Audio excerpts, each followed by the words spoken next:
center, whereby, well, there's not much activity happening because of the, the kind of results that they're expecting will not be trickling in a huge amount until tomorrow morning. But let me just give you a walkthrough of what kind of situation is here right now. They're having that projection. I think they're having a bit of a network problem at this moment, but they were having the IEBC portal giving results on the presidential level on that screen right there. And here on my left, some of the IEBC officials just sitting here waiting for whatever results will be coming in, and they will be projecting them and tallying and coming up with the final numbers that we are all expecting, anticipating. And of course we also have some agents down here and security officials. You see the seats are quite empty. Most media officials, media personalities, or media people of the media have left, trying to go and catch up with what's happening in the county constituency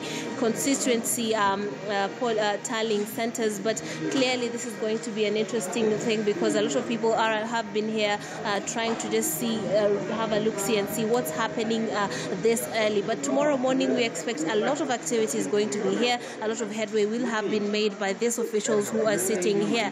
Well, they have given us some information on what's happened as regard to the voter turnout. That was a bit of a concern for a lot of people, given that in past elections it hasn't been as high as the number of registered voters. We have a lot of people going out to register, but when it comes to voting day, they do not turn out. So we spoke to the RO of this region yesterday, and she made a call to people to come out, because the IBC had made enough preparations to be able to handle the large numbers of voters registered here in Kakamega County. So early this morning the queues were extremely long. People came out as early as 6, and they were lining up to make that decision on who they feel should be their next leader for the next 5 years on the various levels. And the queue started to dissipate at around 2, but really early in the morning there was a long queue in some polling stations. People actually really ran towards the door when the polling station was actually open, just giving a picture of enthusiasm for those people who wanted to make that decision. So by 5, while in some other parts of the country we are having people complaining that they were being locked up, or they had been there for a long while but did not get to vote. But here, of the polling stations that I did sample earlier on in the day, there were very little people at the queuing at the polling stations, because some, for example, here in Kakamega town, they had divided they had very many streams, so around 7, catering for different for the numbers and making sure that people are attended to quickly and swiftly. And in terms of the technical issues, they do not have many. So Kakamega is really sitting pretty in terms of how the flow went. We tried to inquire on whether there was any malpractice that was caught. They say they did not. It remains to be known whether or not they did not catch anyone, or actually nothing actually happened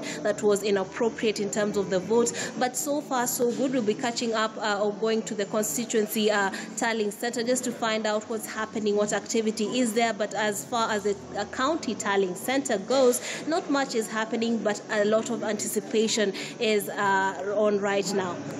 Trix, listen. Of course, the presidential race is between Uhuru Kenyatta and Raila Odinga, looking at the numbers that we're now getting. But for the sake of our viewers who are, of course, following this entire conversation, let's talk about the gubernatorial race and how it's panning out from where I sit. It's a really tough one right there. That's where it's really hot when it comes to the two candidates. We're having Senator Boni Khalwale, who has been making the rounds on media and going out for the past few months trying to campaign for what he feels will be better leadership from him. And then we have an incumbent who has actually a record of development that he has that some locals that I have talked to say that he actually indeed has done a lot. But Boni Khalwale, the senator, says that he did a lot. He can do do a lot because, as he calls himself, he is the mtetezi of the lowly people. So it's going to be really interesting because both have something that they're bringing to the table, but so far it's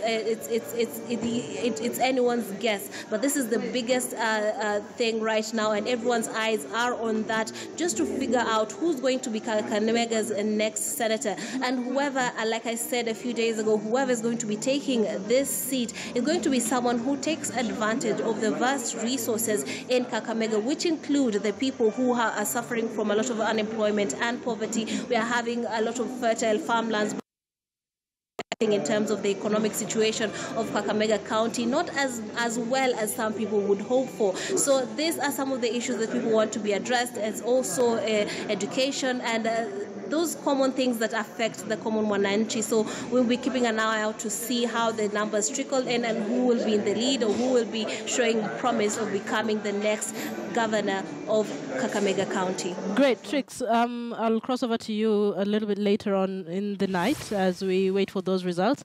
And then we'll also get reactions from Felix Owor, who's here in studio with me. But for now, allow me to take a short break. We'll be back.